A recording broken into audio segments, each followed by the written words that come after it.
What would you do if you could get some spare time away from your hectic work schedule? Would you grab a coffee, go for a stroll, read your favorite magazine, or simply take a nap? If the last option is the one for you, fasten your seatbelts. We're about to take off on this exclusive, eye-opening journey. Let's start by understanding daytime naps. A nap is a brief sleep period typically taken during the day. Many people believe napping is an effective way to relax and re-energize, but others believe naps are ineffective and disrupt sleep. Not all naps are created equal, and numerous factors influence the usefulness of naps. The duration of sleep is a crucial factor responsible for its different effects. Whenever we fall asleep, we enter a progression of sleep stages. Researchers discovered that 5-minute naps don't go through sleep phases deeply enough to generate a noticeable advantage. On the other hand, 30 minutes or more of sleep is sufficient for the body to enter deep, slow-wave rest. However, excessive napping or awakening from slow-wave rest might leave you feeling sluggish for up to an hour. This state of sleepiness is also known as sleep inertia. In most instances, the optimal nap duration is long enough to be refreshing yet short enough to prevent sleep inertia. A nap of 10 to 20 minutes is believed to be the best length. Because they have benefits for healing without making the napper feel sleepy afterward, they're sometimes called power naps. Are we missing something here? What am I about to disclose that will take you by surprise?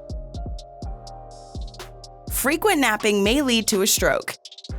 New research indicates that a regular napping schedule may be detrimental to heart health, despite the apparent safety of an afternoon nap. People who nap more often are more likely to develop high blood pressure and suffer a stroke. Even though napping is not detrimental in and of itself, many people nap due to poor nighttime sleep. Poor quality nighttime rest is associated with worse health outcomes, and naps can compensate for this. According to a study, frequent or typical daytime napping in adults was associated with a 12% increased risk of developing high blood pressure and a 24% increased risk of having a stroke compared to those who never nap. What's a researcher's take on the subject? After conducting 4 surveys on the frequency of daytime naps between 2006 and 2019, each with some 5,000 participants, they self-reported napping never or rarely, sometimes or frequently. The results surprised many, including people in the medical fraternity. In the study, people who regularly napped had a 12% higher risk of acquiring high blood pressure and a 24% higher risk of suffering a stroke compared to those who never slept during the daytime. Furthermore, participants under the age of 60 who napped frequently had a 20% higher risk of developing hypertension than those of the same age who never slept. After 60, regular napping was associated with a 10% higher risk of hypertension than never napping. The researchers eliminated individuals at high risk for hypertension, such as those with type 2 diabetes, existing high blood pressure, high cholesterol, sleep difficulties, and night shift work, yet these results remained unchanged. The most startling fact is that ordinary people without any predetermined disease or with medical symptoms showed the potential for stroke or hypertension. Let's take a look at who should avoid napping. It's not for everyone to nap. Some individuals find naps unproductive. Although intermittent daytime naps can reduce fatigue, napping during the day can make it harder to fall asleep at bedtime. Those who have difficulty falling asleep or staying asleep at night, such as those with insomnia, may choose to avoid taking naps.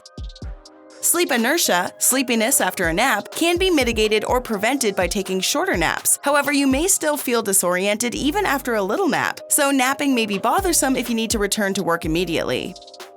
Doesn't it seem strange that napping appears to be acceptable for children and young people, but not for elderly folks? Let's see why.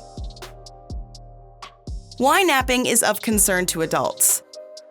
Many of the favorable impacts shown by napping among youngsters are also observed in adolescents. Napping in early adulthood can reduce drowsiness and enhance cognitive performance and emotional regulation.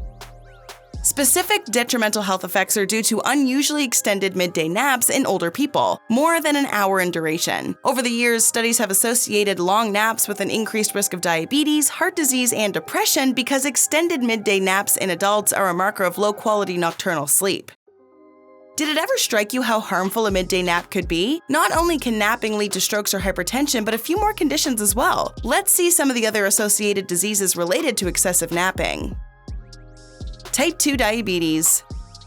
Researchers identified 10 studies with over 262,000 subjects suitable for the meta-analysis. The study inferred that those who reported extreme daytime sleepiness had a 56% greater risk of developing type 2 diabetes. During the daytime, the risk of type 2 diabetes went up by 46% for naps longer than 60 minutes, but there was no effect on diabetes risk from shorter naps.